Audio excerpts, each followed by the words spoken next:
सोचो एक ऐसा सिस्टम हो जो तुम्हें अनलिमिटेड पैसे देता हो, पर एक मस्ट डेंजरस कंडीशन के साथ। प्रॉफिट, जितना भी प्रॉफिट कमाओगे उसका सिर्फ 1% तुम्हारे हाथ में आएगा। मतलब 100 रुपए कमाओ तो बस 1 रुपया मिलेगा। और अगर गलती से थोड़ा सा लॉस हो गया तो जितना लॉस करोगे उसका 100 गुना तुम्हारे अकाउंट में जोड़ दिया जाएगा। मतलब 100 रुपए का लॉस तो 10,000 रुपए मिल जाएंगे। अब खुद बताओ भाई, प्रॉफिट करोगे या जानबूझकर लॉस? क्या लोगे ये अल्ट्रा प्रो मैक्स पैसे बनाने वाला सिस्टम?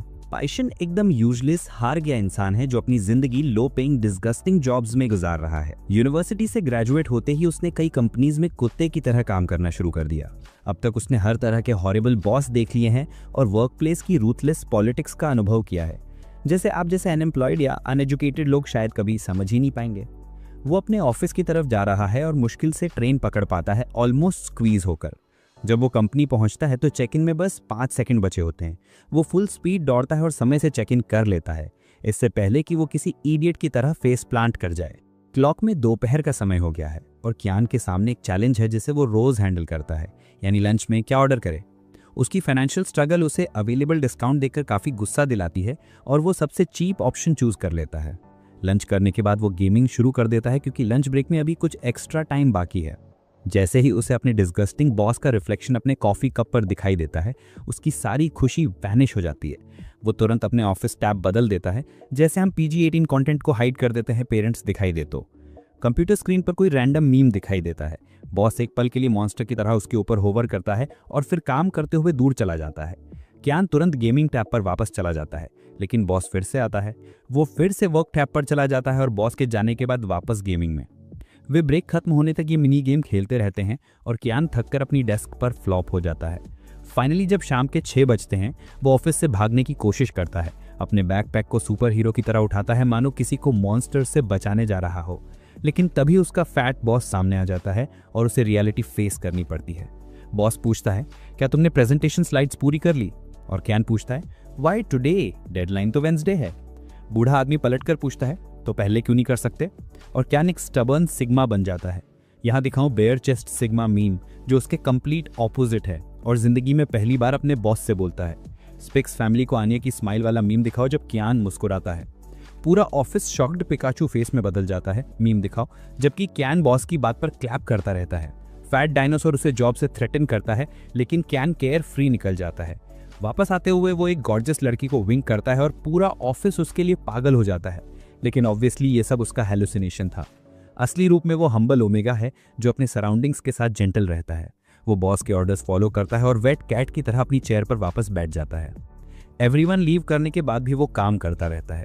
लगभग 2 घंटे बाद उसे अपने फ्रेंड का सस्पिशियस लिंक मिलता है जिसमें लिखा होता है, बड़ा करो या घर जाओ। फोन गलती से उसके हाथ से स्लिप होकर डेस्क के पास ट्रैश बिन में गिर जाता है। फोन की स्क्रीन चमकती है और अचानक एक मिस्टीरियस वॉइस कहती है, फॉर्च्यून चेंजिंग सिस्टम जल्दी एक्टिवेट होगा। सडनली गोल्डन पेपर्स की एक वेव निकलती है जो कियान को एनगल्फ कर लेती है और ट्रैश बिन में पुश कर देती है, जैसे कि ट्रैश बिन ही पोर्टल हो। जब कियान अपनी आईज ओपन करता है तो उसका यूनिवर्सिटी फ्रेंड उसे वेलकम करता है। फ्रेंड्स कमरे से बाहर जाते हैं और कियान को पता चलता है कि वो समहाउ वापस अपने यूनिवर्सिटी के फर्स्ट ईयर में आ गया है। वो अपनी टाइमलाइन रिस्टोर करने का प्लान सोचते हुए अचानक गिर पड़ता है, लेकिन रियलाइज करता है कि ये अपॉर्चुनिटी उसे अपनी कॉर्पोरेट स्लेवरी लाइफ बदलने का चांस देती है। तभी सामने एक वर्चुअल स्क्रीन आती है और बताती है कि फॉर्च्यून चेंजिंग सिस्टम होस्ट से लिंक हो रहा है। स्क्रीन पर एक वियर्ड टीवी लाइक रोबोट दिखाई देता है जो समहाउ खुद को टीवी हेडेड ह्यूमन में बदल लेता है। ये खुद को रिचेस्ट नाम से इंट्रोड्यूस करता है और बताता है कि यह सिस्टम कियान को स्टार्टअप फंड प्रोवाइड करेगा ताकि वो वेल्दी बन सके। पैसे का आइडिया सुनते ही कियान की आंखें चमकने लगती हैं और वेल्दी बनने के सोच से वो डेलुलू ओशन में फ्लोट करने लगता है। लेकिन बॉट पहले उसे कन्वर्जन रूल्स पढ़ने को कहता है और उसकी क्रूअल रियलिटी रिवील करता है। बताता है कि सिस्टम अपने होस्ट को फिक्स्ड इंटरवल्स पर फिक्स्ड अमाउंट देगा, जिसे केवल कंपनी के नॉर्मल ऑपरेशंस में ही यूज किया जा सकता है। एक फिक्स टाइम बाद फंड का प्रॉफिट लॉस होस्ट की पर्सनल एसेट्स में कन्वर्ट होगा, जिसे वो फ्रीली यूज कर सकता है। होस्ट खुद पेमेंट से मोटिवेट नहीं कर सकता। करंटली कियान के पास 50,000 युआन का स्टार्टअप फंड है। वो सोचते हुए कि जल्दी वेल्दी बन जाएगा ओवरथिंक करता है। Richest random profit loss conversion rate generate करता है। लॉस रेट 101.1 और प्रॉफिट रेट 1.1 आती है। मतलब लॉस निकालना कियान के पर्सनल बेनिफिट के लिए ज्यादा प्रॉफिटेबल है। वो रिजल्ट्स पर जोकर की तरह डांस करता है क्योंकि लूजिंग मनी उससे अर्न करने से ज्यादा ईजी है। वो सोचता है कि स्टार्टअप फंड से वो क्या क्या कर सकता है और रिचेस्ट उसे रिस्ट्रिक्टिव रूल्स की लंबी लिस्ट देता है। उसे रियलाइज होता है कि चीटिंग से बचना इम्पॉसिबल है और उसे सच में एक कंपनी फाइंड करनी होगी जो लॉस में हो। इस नई टाइमलाइन में फास्ट टेक्नोलॉजी के साथ थोड़ा रिसर्च करने के बाद वो डिसाइड करता है कि वो एक टेरेबल गेमिंग कंपनी बनाएगा, क्योंकि इस इंडस्ट्री में पैसा कमाना हार्ड है और वो ऑलरेडी गेम डेवलपर है, तो बिना प्रॉफिट के कंपनी चला सकता है। अब वो सोचता है वर्स्ट नेम और रिचेस्ट से कंपनी रजिस्टर कराता है। रिचेस्ट जल्दी से रजिस्टर कर देता है और वैनिश होने से पहले वार्न करता है कि फॉर्च्यून चेंजिंग सिस्टम के बारे में किसी को हिंट मत देना। स्क्रीन पर 14 डेज का काउंटडाउन दिखता है, यानी कियान के पास गेम बनाने के लिए सिर्फ 14 दिन हैं। उसका एंथुजियाज्म वैनिश हो जाता है, क्योंकि उसके जैसे इडियट के लिए 2 हफ्तों में गेम बनाना ऑलमोस्ट इम्पॉसिबल है। तभी उसका रूममेट वापस आता है और कियान हेजिटेंट होकर पूछता है, क्या 2 हफ्ते में गेम बनाना पॉसिबल है? दोस्त जवाब देता है, अरे यार ये तो बहुत इजी है, और उसे इंट्रोड्यूस कराता है एक नए प्लेटफॉर्म से, एज़रो, जो लोगों को बिना कोडिंग के गेम बनाने की फैसिलिटी देता है और टेम्पलेट्स यूज करने की सुविधा भी देता है। कियान तुरंत एक्साइटमेंट में अपने कमरे से निकलता है और लाइब्रेरी की तरफ भागता है गेम पर काम शुरू करने के लिए। थोड़ी खोजबीन के बाद उसे पता चलता है कि ये प्लेटफॉर्म काफी लिमिटेड है। यहाँ पर कोई अच्छा गेम बनाना मुश्किल है, लेकिन घटिया गेम तो आसानी से बन जाएगा। और हाँ, टेम्पलेट्स भी काफी एक्सपेंसिव हैं। वो 20,000 युवान का सिंपल ड्राइविंग सिमुलेटर टेम्पलेट खरीदता है और बाकी पैसे से गेम कंप्लीट करने के लिए और चीजें एक्वायर करता है। एज़रो में खुद की इनबिल्ट एआई है जो उसे कुछ स्पेशल फीचर्स जोड़ने में हेल्प करती है, लेकिन ओवरऑल ये अभी भी एक घटिया गेम है जो किसी भी गेमर को खेलते समय इरिटेट कर देगा। कियान गेम की प्राइस सिर्फ 1 युआन रखता है और उसे पब्लिश कर देता है, ये सोचकर कि ये अब तक का सबसे फ्लॉप गेम बने। मूल यूनिवर्स में कियान गायब है, उसका शू वहीं रह गया है और उसका फोन ट्रैश बिन में पड़ा है। उसका डिस्गस्टिंग बॉस अचानक बाहर आता है और सोचता है, यार ये आदमी कहाँ गया होगा। कियान पूरी रात ये ऑब्जर्व करता है कि किसी ने उसका गेम डाउनलोड किया है या नहीं। लकीली दिन भर गेम खेलने वाले इनसे लूजर्स भी इस पर ध्यान नहीं देते। वो क्वाइटली अपनी लाइफ के पहले चेक पॉइंट का सेलिब्रेशन करता है, क्योंकि असली जिंदगी तो हमेशा गटर में ही रही है। उसका फ्रेंड और रूममेट मा यांग कमरे में एंटर करता है और कैफेटेरिया से लाया हुआ खाना देता है। कियान स्वादिष्ट खाना खाता है और कमरे में और आवारा लोग घुस आते हैं, जिससे पूरा रूम बदबूदार, स्लीप डिप्राइव्ड और पसीने से तरबतर लोगों का हैंगआउट बन जाता है। वो सब डिसाइड करते हैं कि खेल खेलेंगे और कियान को भी इनवाइट करते हैं, लेकिन हमारा अल्फा एज़लॉट मना कर देता है, क्योंकि उसका माइंड क्लाउड्स में है और इन दिन सिर्फ पैसे कमाने की सोच में बिजी है। मायांग जल्दी से अपना खाना फिनिश करता है और आसपास के स्टूडेंट्स को भी लॉग इन करने के लिए कहता है। बदबूदार बच्चे अपनी सीट्स पर बैठते हैं और खेल खेलना शुरू कर देते हैं। मायांग बिना किसी वेस्ट के जल्दी से खाना खत्म करता है, बिल्कुल उस लड़की की तरह जो अपने गेमर बॉयफ्रेंड को इम्प्रेस करने के लिए पहली बार गेम खेल रही हो। रूम में मौजूद हर कोई गेम में ऐसे मग्न है जैसे उनका रेंट पेंडिंग हो। मायांग बुरी तरह हार जाता है और सब उसे बिगनर समझकर हंसते हैं। कियान उनके नॉइस से स्लाइटली अनॉयड होता है, लेकिन जवाब में सिर्फ नो कहता है, आईज बंद कर लेता है और ओल्ड मेमोरीज में खो जाता है। वो इस नॉइस से इसलिए चूक गया था क्योंकि अपनी ओजी लाइफ में ग्रेजुएशन के बाद वो डिप्रेशन में चला गया था। हालांकि उसने वो सारे गेम्स खरीद लिए थे जो वो पहले अफोर्ड नहीं कर सकता था। उसके पास गेम्स पर स्पेंड करने के लिए नीदर टाइम था ना एनर्जी, क्योंकि वो बस खुद को इसेकाई करके इस घटिया कॉर्पोरेट लाइफ से बाहर निकलना चाहता था। लेकिन अब सब बदल चुका है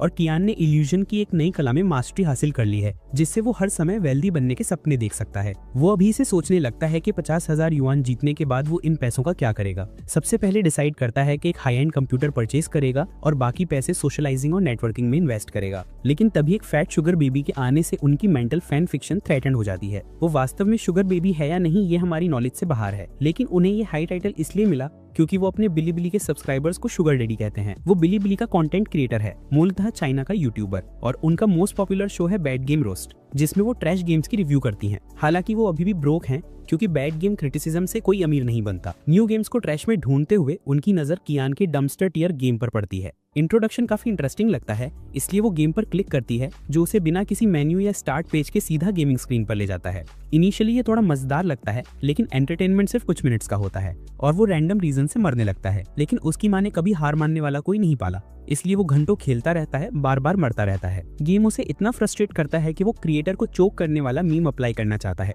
लेकिन ये स्ट्रेंजली एडिक्टिव भी है। कुछ आवर्स की नॉनसेंस के बाद फाइनली वो हार मानने का डिसाइड करता है, लेकिन स्क्रीन पर एक नोट दिखाई देता है जो उसे कंटिन्यू करने के लिए मोटिवेट करता है और अंत में मिलने वाले रिवॉर्ड का लालच देता है। वो फिर से गेम में डाइव करता है और इस बार पूरी तरह एब्जॉर्ब्ड हो जाता है। इस मीनिंगलेस गेम को खेलते हुए ह्यूमन एग्जिस्टेंशियल क्राइसिस का अनुभव करने लगता है। अपनी लाइफ के 8 घंटे वेस्ट करने के बाद अंततः उसकी जीत होती है। जब लगता है कि फाइनली रिवॉर्ड मिलेगा, तभी स्क्रीन दिखाती है कि उसने उस ट्रैश गेम में आवर्स बर्बाद किए हैं जिसका कोई मतलब नहीं है। फैट यूट्यूबर सोचता है 20th फ्लोर से जमीन पर जंप करने के बारे में, क्योंकि उसने किसी ट्रैश स्कैम के लिए इतनी मेहनत तो नहीं की थी। 2.3 डेज बाद जब चियान अपनी क्लास में बैठा होता है तो वो रिचेस्ट पर्सन को अपने करंट स्टेट्स चेक करने बुलाता है। उसे अंदाजा है कि गेम कई बार डाउनलोड हुआ, लेकिन लगता है कि इससे कुछ नहीं बदलेगा। वो अपने वंडरलैंड में लॉस्ट है जब रिचेस्ट पर्सन बताता है कि एज़रो वीकली पेमेंट्स करता है, इसलिए स्टैट्स अभी कंप्लीट अपडेट नहीं हुए हैं। तभी वो 2 क्लासमेट्स को डिस्कस करते हुए सुनता है एक अनोइंग गेम के बारे में जो रिसेंटली किसी यूट्यूबर की वजह से वायरल हुआ। डिस्क्रिप्शन ऑडली फेमिलियर लगती है और चियन एंग्शियस हो जाता है कि कहीं वो उसके डम्पस्टर टेयर गेम के बारे में तो बात नहीं कर रहे, जिसे उसने सोचा था कि ज्यादा से ज्यादा 10 डाउनलोड्स ही होंगे। वो क्लास से बुलेट ट्रेन की तरह भागता है, लड़कों को बुलेट ट्रेन दिखाता है, अपने रूम की तरफ दौड़ता है और लैपटॉप खोलकर गेम का स्टेटस चेक करता है। अब तक इसे 8000 बार डाउनलोड किया जा चुका है और नेक्स्ट डेडलाइन तक उसके पास सिर्फ 10 दिन बचे हैं। वो कमेंट्स चेक करते हैं कि मिस्टर चियाओ, जो वही शुगर बेबी कंटेंट क्रिएटर हैं, उनके जरिए गेम का इंट्रोडक्शन देख रहे हैं। मजे की बात यह है कि मायांग वही वीडियो देख रहा है जिससे ये गेम वायरल हुआ था। चियाओ मायांग के लैपटॉप के पास जाकर वीडियो देखते हैं। मिस्टर चियाओ एक्सप्लेन करते हैं कि कैसे उसने ट्रैश गेम कंप्लीट करने में 8 घंटे लगाए और इसे हिस्ट्री का सबसे वर्स्ट ड्राइविंग गेम बताता है। मायांग कहता है कि उसने मिस्टर चियाओ को पहले कभी इतना एक्साइटेड नहीं देखा और इसी वजह से इस वीडियो को उनके बाकी सारे वीडियो से ज्यादा व्यूज मिले हैं। वो रिकमेंड करते हैं कि लोग ये गेम ट्राई करें क्योंकि ये साइमल्टेनियसली बोरिंग और इंटरेस्टिंग लगता है, बिना ये जाने कि चियन का दिमाग इस बात पर घूम रहा है। चियन इस प्रपोजल को फ्लैटली रिजेक्ट कर देता है और लोगों को गेम छोड़ने के लिए कन्विंस करने के वे सोचने लगता है। उसके पीनट शेप्ड माइंड में एक आइडिया आता है कि वो पोलाइटली एक डिस्क्रिप्शन लिखे और लोगों से पैसे वापस करने का रिक्वेस्ट करे, लेकिन कोई भी इसे सीरियसली नहीं लेता और लोगों से कंफर्ट देते हैं कि अरे यार ये तो घटिया गेम ही बनाया। 2-3 दिन बीतते हैं और चियन लुक करता है जैसे किसी डेड बॉडी की तरह। अब तक मायांग भी गेम खेल चुका है और अब वो डेवलपर चिडोरी से मिलना चाहता है। वो चियन को बताता है कि ये गेम कितना फ्रस्ट्रेटिंग है और पूछता है कि उसने कभी इसे ट्राई किया है। चियन अंदर से डेड सा दिखता है और अपने दोस्त की तरफ देखे बिना कहता है ये गेम किसी को भी नहीं खेलना चाहिए था, लेकिन लक उसके साथ खेल रही है, इसलिए ये ट्रैश गेम सडनली फेमस हो जाता है। उसे पता है कि अगर वो इस गेम से 1000 युआन भी अर्न कर लेता है तो उसे सिर्फ 10 युआन ही मिलेंगे। प्रॉफिट लॉस रेशियो पूरी तरह मेस्ड अप है। इसी बीच एक सेक्रेटरी एक कंपनी सीईओ को एज़रो प्लेटफॉर्म पर डाउनलोड्स के मंथली स्टैट्स देती है। वो बताती है कि इस मंथ उन्होंने 15 कंपनीज अक्वायर की हैं, उनमें से एक इंडिपेंडेंट डेवलपर भी हैं, लेकिन उनकी कंपनी टेंडर टेक्नोलॉजी उनके प्रेफरेंस के हिसाब से बहुत छोटी है। सीईओ थोड़ा सरप्राइज होता है डेवलपर के फर्स्ट गेम के डाउनलोड देखकर। सेक्रेटरी ट्राई करती है सीईओ को खुश करने के लिए और बताती है कि गेम की प्राइस सिर्फ 1 युआन है, इसलिए एक्विजिशन भी कर लें तो ज्यादा प्रॉफिट नहीं होगा। सीईओ कैजुअली जवाब देता है कि उसे प्रॉफिट की परवाह नहीं है, वो तो बस मोनोपोली एस्टैब्लिश करना चाहता है।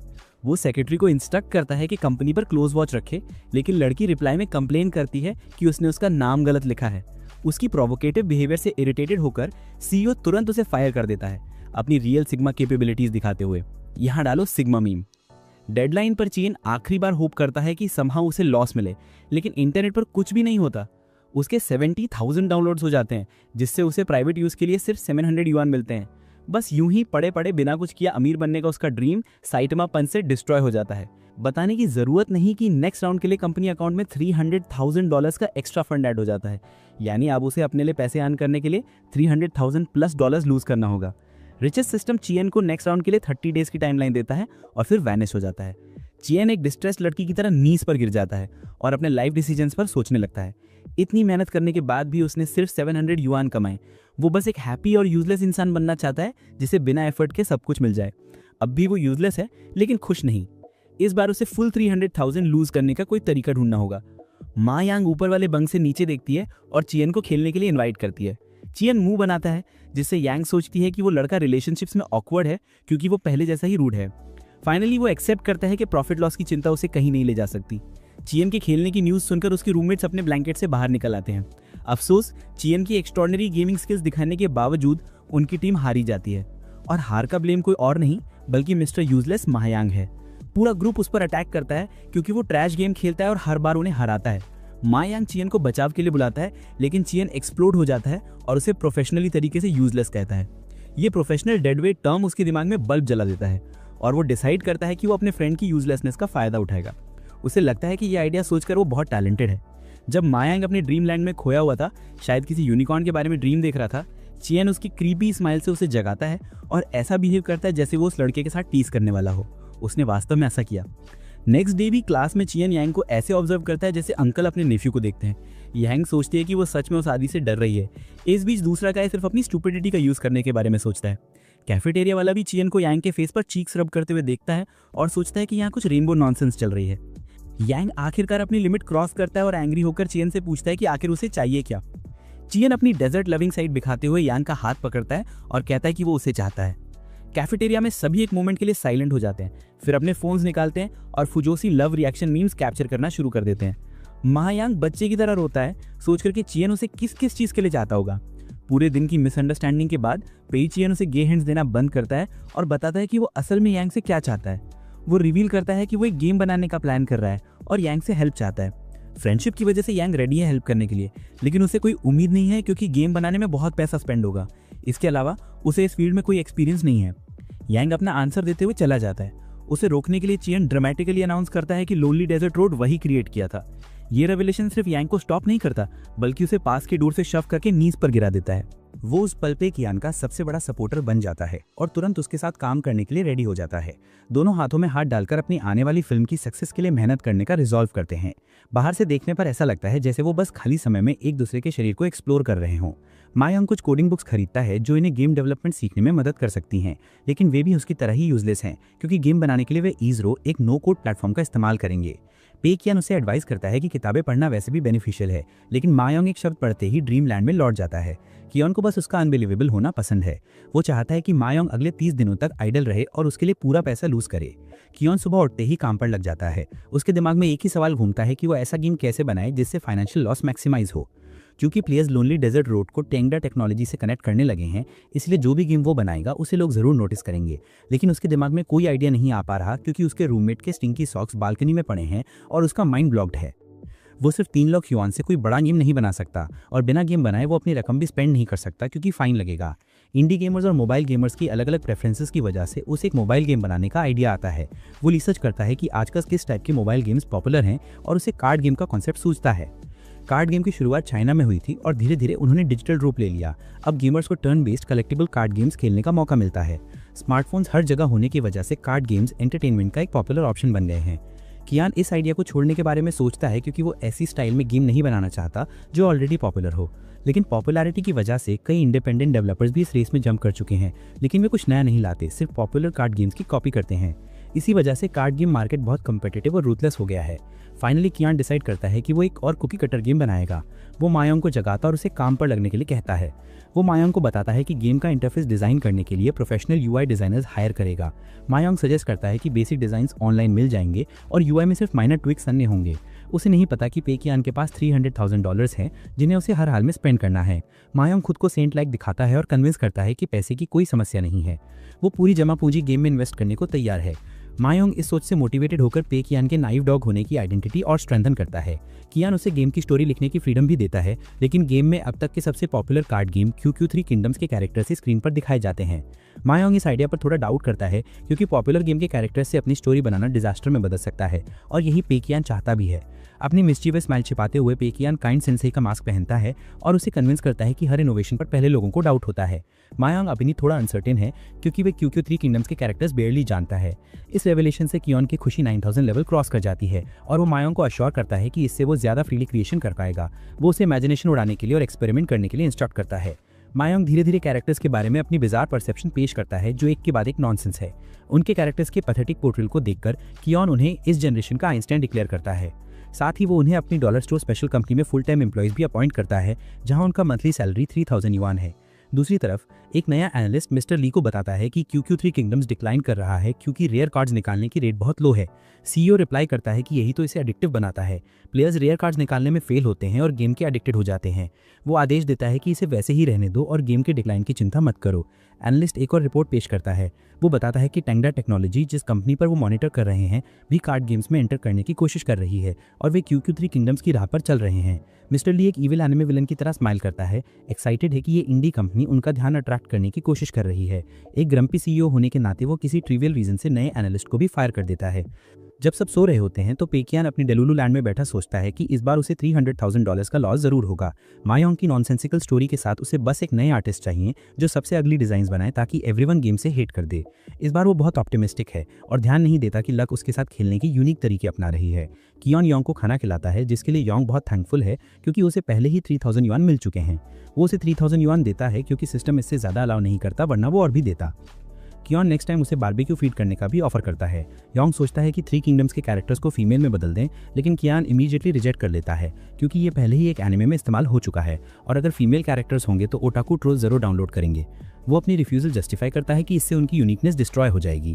चूंकि मा योंग कियान का प्रोफेशनल डॉग है, इसलिए वो कोई ऑब्जेक्शन नहीं करता और मिस्टेक करने से रोकने के लिए धन्यवाद भी करता है। इसके बाद दोनों गेम के कॉन्सेप्ट डिजाइन के लिए बोटिंग पर जाते हैं। कियान समहाउ मा योंग का माइंड कन्विंस करता है कि अट्रैक्टिव यूआई डिजाइन जरूरी नहीं है क्योंकि इससे योंग की सेंशुअल स्टोरी से अटेंशन डिस्ट्रैक्ट होगा। दोनों के बीच कुछ सेटल होमो इरोटिक इंटरेक्शंस भी होती हैं जिन्हें देखकर नेविगेटर जेलस होता है। कियान योंग को समझाता है कि वे किसी फेमस आर्टिस्ट को हायर नहीं कर सकते क्योंकि वो चाहता है कि प्लेयर्स आर्टिस्ट की नहीं बल्कि गेम की एक्सीलेंस के लिए कंपनी को नोटिस करें। उनकी अग्रेसिव बकबक की वजह से नाव लिटरली डगमगा जाती है और इस केओस में दोनों और भी मिस्चीवियस हो जाते हैं, जिससे नाव चलाने वाली की ब्लड प्रेशर एक्सप्लोड होने वाली सिचुएशन बन जाती है और सफेद शर्ट वाले ब्लैक गाय का शॉक मीम बन जाता है। मा योंग पेई कियान को हक करते हुए कहता है कि वो एक काइंड डेवलपर है जो बस यही चाहता है कि प्लेयर्स गेम प्ले का एंजॉयमेंट ले, ना कि कार्ड्स को अपनी फर्स्ट प्रायोरिटी बनाए। वो यहाँ तक सजेशन देता है कि किसी आर्टिस्ट को हायर ही ना किया जाए और खुद डिजाइन बनाने की ऑफर करता है। पेई कियान इससे एग्री नहीं होता और डिबेट शुरू हो जाती है। इस डिबेट की वजह से नाव ऑलमोस्ट फ्लिप हो जाती है और एंटी गे ओल्ड सेलर पानी में गिरा दिया जाता है। सिचुएशन सेटल होने के बाद पेई कियान मा योंग को उस आर्टिस्ट के बारे में बताता है जिसे उसने गेम डिजाइन के लिए चुना है। ये एक इंडिपेंडेंट आर्टिस्ट है जिसका पोर्टफोलियो सिर्फ चीबीज से भरा है। मा योंग थोड़ा हेजिटेंट है क्योंकि ऐसा लगता है कि आर्टिस्ट को रियलिस्टिक डिजाइन्स का कोई एक्सपीरियंस नहीं है, लेकिन हमेशा की तरह वो कियान के प्लान में फंस जाता है और उसके आइडियाज फॉलो करता है। कियान एक चीबी डिजाइन आर्टिस्ट चाहता है क्योंकि रियलिस्टिक डिजाइन शायद बहुत खराब होंगे, लेकिन वो मा योंग के सामने अपने डिसीजन को जस्टिफाई करता है कि अगर आर्टिस्ट सिर्फ चीबीज में एक्सपीरियंस्ड है तो वो यूनिक डिजाइन्स बना सकता है। कभी कभी कियान भी हैरान रह जाता है कि यांग के साथ उसकी गैस लाइटिंग कितनी ईजिली काम कर जाती है। यांग आर्टिस्ट से कॉन्टैक्ट करता है और अगले दिन के लिए इंटरव्यू शेड्यूल करता है। वे कंपनी के लिए एक बैनर बनाते हैं और वर्चुअल इंटरव्यू के लिए रेडी हो जाते हैं। यांग अपनी ड्रेस शर्ट के नीचे एक रियल फुटबॉल जैसी प्यारी येलो बॉक्सर पहनता है और कियान उसे प्रोफेशनल रहने की और इमेज मेंटेन करने की एडवाइस देता है। इंटरव्यू शुरू होता है और दोनों मिलते हैं ग्लूमी इंट्रोवर्टेड लड़के से जिसका फेवरेट काम शायद खुद को अलाइव रखने के तरीके ढूंढना और मेलनकली एक्सप्रेशन दिखाना है। मा यांग अपना और कंपनी का इंट्रोडक्शन देता है, बाकी सब कियान पर छोड़ देता है। वे खड़े हो जाते हैं कियान के पीछे, जिससे उनकी प्रोफेशनल इमेज थोड़ी डाइल्यूट हो जाती है जो उन्होंने बड़े स्ट्रगल के बाद बनाई थी। कियान आगे बढ़ते हैं और कहते हैं कि उन्हें रियलिस्टिक डिजाइन्स चाहिए और आर्टिस्ट को कंप्लीट फ्रीडम है। इंटरव्यू लेने वाले रुआन गंगजिन ने सवाल किया कि अगर उन्हें चीबी डिजाइन्स नहीं चाहिए तो उन्हें क्यों हायर किया जा रहा है। कियान एक्स फैक्टर जज की तरह बनकर कहता है कि इसमें पोटेंशियल है।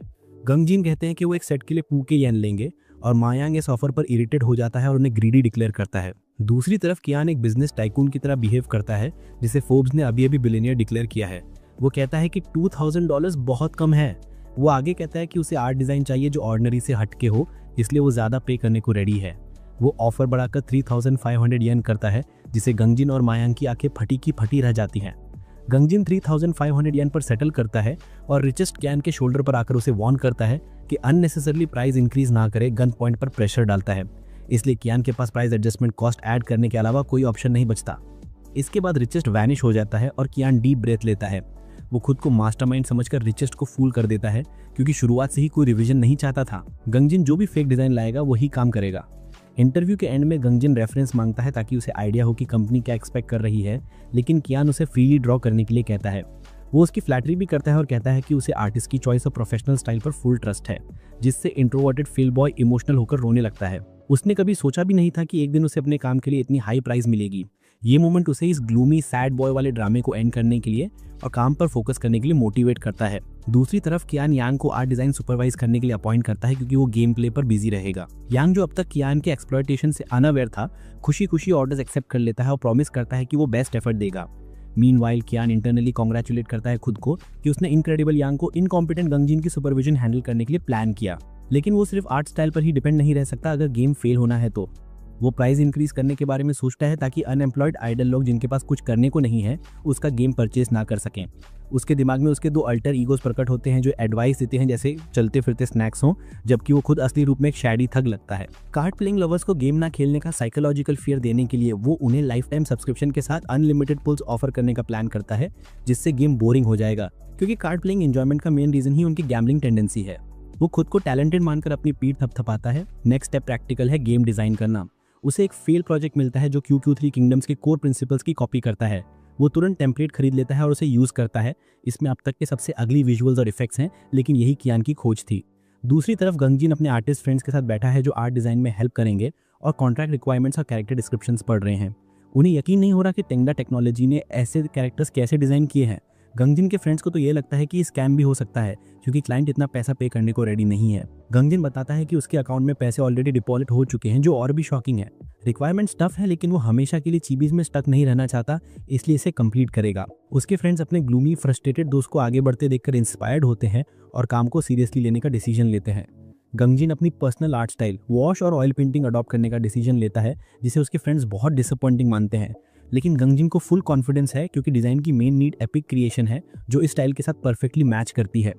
वो आदमी जो पहले अंधकार और उदासी का मैसेंजर लगता था, अचानक उसकी आंखों में स्पार्क आ जाती है। वो और उसके दोस्तों ने कई दिनों तक नॉनस्टॉप मेहनत की और समय सीमा से एक दिन पहले ही सभी डिज़ाइन सबमिट कर देते हैं। जब मा यांग को डिज़ाइन मिलता है तो वो चैन से रिव्यू करने के लिए कहता है, लेकिन चैन डीप स्लीप में होता है तो वो मा यांग को डिस्टर्ब नहीं करता और खुद ही रिव्यू स्किप कर देता है। नाम के लिए चैन मा यांग से कहता है कि इसे फैंटम जनरल नाम दे। मिस्टर अनरिलायबल गेम लॉन्च दिन से पहले ही पूरा हो जाता है और सारे बग्स फिक्स कर दिए जाते हैं। लॉन्च का समय आता है और चैन सजेस्ट करता है कि डिस्क्रिप्शन सिंपल रखें कि ये बस एक नॉर्मल कार्ड गेम है। मा यांग जो हमेशा से थोड़ा क्लूलेस रहा है, सोचता है कि वो रिवर्स मार्केटिंग स्ट्रैटेजी अडॉप्ट कर रहा है, मानो चैन गेम की मार्केटिंग पर एक पैसा भी खर्च नहीं करेगा। लेकिन जैसे ही चैन लियोनार्डो दा विंची जैसी आर्टवर्क्स देखता है, उसका ईगो लिटरली धूल में मिल जाता है। उसने गंगजिन को इसलिए हायर किया था क्योंकि उसे लगता था कि वो एक सैड टैलेंटलेस एक्सेंट्रिक है जिसमें अच्छा आर्ट बनाने की इच्छा नहीं है, लेकिन अब उसने उसे पूरी तरह से बीट कर दिया।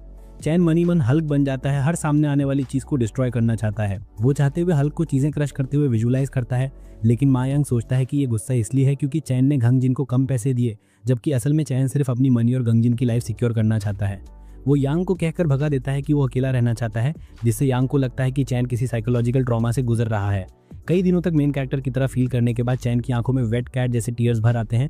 शो में बिल्ली क्राइंग सीन के रूप में दिखाई देती है जो पूरी इमोशनल टेंशन को एनकैप्सुलेट करता है। हालांकि डेलुलु लैंड के अध्यक्ष के रूप में वो खुद को फिर से ये यकीन दिलाने में कामयाब हो जाता है कि ये गेम फ्लॉप होने वाला है। उसे लगता है कि QQ 3 किंगडम्स के फैंस सुंदर आर्ट डिजाइन्स पसंद करते हैं और मार्केट अस्थिर है, इसलिए फ्लॉप होने की संभावना अभी भी बनी हुई है। वो एक बेतुका सिनेरियो भी इमेजिन करता है जिसमें ग्वांगजिन अपने डिजाइन्स पर रोता है क्योंकि किसी को पसंद नहीं आए और वो व्यक्ति के डिसअपॉइंटमेंट पर हंस रहा है।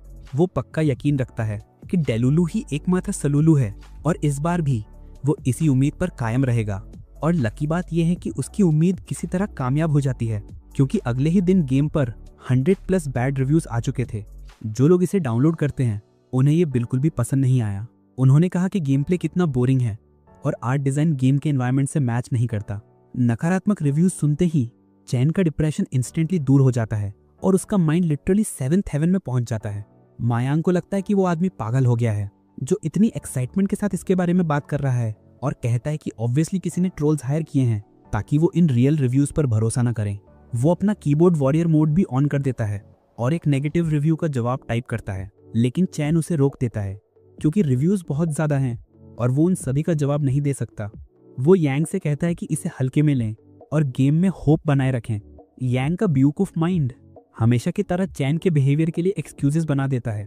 वो सोचता है कि चैन एक स्ट्रॉन्ग सिग्मा बॉय है जिसे कोई तोड़ नहीं सकता, कोई भी एंड्रयू टेड का वीडियो दिखाओ। वो सचमुच मानता है कि चैन महान टास्क के लिए डेस्टिन्ड है और उसकी मिस्चीवियस प्लान्स से हमेशा की तरह ऑब्लिवियस है। ग्वांगजिन यांग से पूछता है कि क्या मिस्टर पेई को डिजाइन्स में कोई प्रॉब्लम है, और यांग रिप्लाई देता है कि और कुछ नहीं किया जा सकता। ग्वांगजिन और उसके दोस्तों को लगता है कि चैन ने उनका क्लाइंट बनकर उन्हें सच में बहुत बड़ा अपॉर्चुनिटी दे गया है क्योंकि उसने उन्हें अच्छी खासी रकम दी है और कोई रिविजन्स भी नहीं मांगे। उसके दोस्त उसे कहते हैं कि ये सब उसके टैलेंट की वजह से पॉसिबल हुआ है। हालांकि ग्वांगजिन जोड़ कंफ्यूज है कि चैन गेम को किस डायरेक्शन में ले जा रहा है क्योंकि डिस्क्रिप्शन बोरिंग है और उसने गेम का कोई एड्स भी नहीं देखा। उसके फ्रेंड्स समझाते हैं कि ऐसा इसलिए हो रहा होगा क्योंकि गेम अभी टेस्टिंग फेज में है और सभी कंपनीज मार्केटिंग में इन्वेस्ट करती हैं। तीनों कंक्लूड करते हैं कि टेंगडा टेक्नोलॉजी फियरलेस है और रूल्स फॉलो नहीं करती। असल में ये अल्फा की कंपनी है जो इंडस्ट्री में अपना नाम मजबूत करना चाहती है। ग्वांगजिन गेम प्ले करता है और कंक्लूड करता है कि गेम प्ले बहुत सिंपल है, यहाँ तक कि यूआई और फंक्शंस भी बहुत डल हैं। हालांकि अगर कुछ है जो उसे इस गेम में सबसे ज़्यादा पसंद है तो वो है उसके खुद के बनाए हुए कार्ड डिज़ाइंस। उसके स्टैंडर्ड्स इतने लो हैं कि वो अपने डिज़ाइंस के चारों ओर ग्लोइंग इफेक्ट्स देखकर ही खुश हो जाता है। इस घटिया गेम से डिसअपॉइंटेड होने के बजाय वो खुश होता है कि उसके डिज़ाइंस दूसरों के इन्फ्लुएंस में नहीं हैं। हालांकि एक चीज उसे कंफ्यूज करती है कि ये game rare cards candy style बांटता है। कैश शॉप में केवल एक चीप सब्सक्रिप्शन प्लान है जो यूजर्स को रेयर कार्ड्स निकालने का एक्स्ट्राऑर्डिनरी चांस देता है। वो खुद को कन्विंस करता है कि शायद गेम अभी टेस्टिंग फेज में है, लेकिन उसका पेशेंस टूट जाता है और वो मायांग को चेक करने के लिए बुलाता है। वो अपनी कंसर्न्स यांग को बताता है और यांग रिप्लाई देता है कि ये ऑफिशियल लॉन्च है और शॉप में कोई नई आइटम्स ऐड नहीं होंगे। ग्वांगजिन का माउथ वाइड ओपन रह जाता है क्योंकि अगर वो ऐसे ही चलते रहे तो उन्हें कोई प्रॉफिट नहीं होगा। मायांग कहते हैं कि उन्हें भी समझ नहीं आता कि ये चैन का आइडिया है। चैन ने जस्टिफाई किया कि प्लेयर्स ऑलरेडी 1 युआन खर्च कर चुके हैं, इसलिए ज्यादा माइक्रो ट्रांजैक्शंस नहीं होने चाहिए। ग्वांगजिन उस पल चैन से इंस्पायर्ड हो जाता है, मानो वो मदर टेरेसा का दूसरा अवतार हो। मायांग आगे कहते हैं कि चैन इनिशियली सब्सक्रिप्शन प्लान ऐड नहीं करना चाहते थे, लेकिन उन्हें लगा कि कुछ प्लेयर्स इसे पसंद कर सकते हैं, इसलिए उन्होंने आखिरकार इसे ऐड कर दिया। उनका बिलीफ है कि चैन चाहते हैं कि गरीब प्लेयर्स गैम्बलिंग पर ज्यादा पैसे खर्च किए बिना रेयर कार्ड्स का मजा लें। ग्वांगजिन को यकीन नहीं होता कि इस दुनिया में इतना काइंड हार्टेड डेवलपर भी है। मायांग इस बात का समर्थन करता है और आगे कहते हैं कि चैन ने अपनी सारी मनी गेम पर खर्च कर दी और मार्केटिंग पर खर्च करने के लिए उसके पास कुछ बचा भी नहीं, इसलिए वो एक दिन पहले ट्री पर पंच मारने गया था। फिर चैन के 2 सबसे बड़े मीट राइटर्स अपने पिता की अर्निंग्स की तारीफ करते हुए बच्चों की तरह रोने लगते हैं। ग्वांगजिन अपने दोस्तों को ये मनगढ़ंत स्टोरी सुनाता है जिससे वो दोनों शॉक्ड रह जाते हैं। उनके लिए ये मानना मुश्किल है कि टेंगडा एक ब्रोक कंपनी है जिसके पास एड्स पर खर्च करने के लिए पैसा नहीं है। ग्वांगजिन और भी ज्यादा एंग्री हो जाता है कि मनी की कमी के बावजूद चैन ने कभी किसी के साथ रफ बिहेवियर नहीं किया, लेकिन वो जानता है कि कंपनी ऐसे गेम से कोई प्रॉफिट नहीं कमा सकती, इसलिए वो इसे फिक्स करने की रिस्पॉन्सिबिलिटी लेता है। दूसरी तरफ जिसे सब हेल्पलेस म्यू म्यू समझते हैं, वो गेम के फेलियर का सेलिब्रेशन कर रहा था। हालांकि हर बार की तरह उसके ड्रीम्स और होप्स तब शाटर हो जाते हैं जब मायांग दौड़कर उसकी ओर आती है, उसे हग करती है और खुशी से बताती है कि गेम से फन नाइट में 10,000 प्लस डाउनलोड्स अचीव कर लिए हैं। चैन समझ नहीं पा रहा कि जब कोई एड्स नहीं दिखाया गया तो गेम को डाउनलोड्स क्यों मिल रहे हैं, और तो और मेल पर कई सारे नए 5 स्टार रिव्यूज भी आ गए हैं, जिसके वेट से चैन ओवरवेल्म्ड हो गया है। रिव्यू में आर्ट डिजाइन का मेंशन देखकर उसे शक होता है कि इसमें ग्वांगजिन का कुछ हाथ है। वो उसे कॉल करता है और पूछता है कि क्या वो गेम का प्रमोशन कर रहा है। ग्वांगजिन बताता है कि उसने एक आर्टिस्ट ग्रुप चैट में मदद मांगी थी।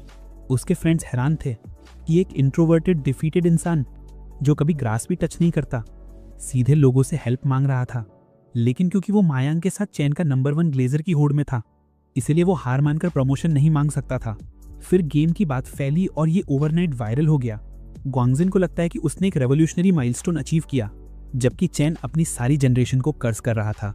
चियान उससे पूछता है, जब हम सिर्फ बिजनेस पार्टनर्स हैं तो तुम्हें इतनी परवाह क्यों है? और वो जवाब देता है कि उसकी काइंडनेस ने उसे डीपली इंप्रेस किया है।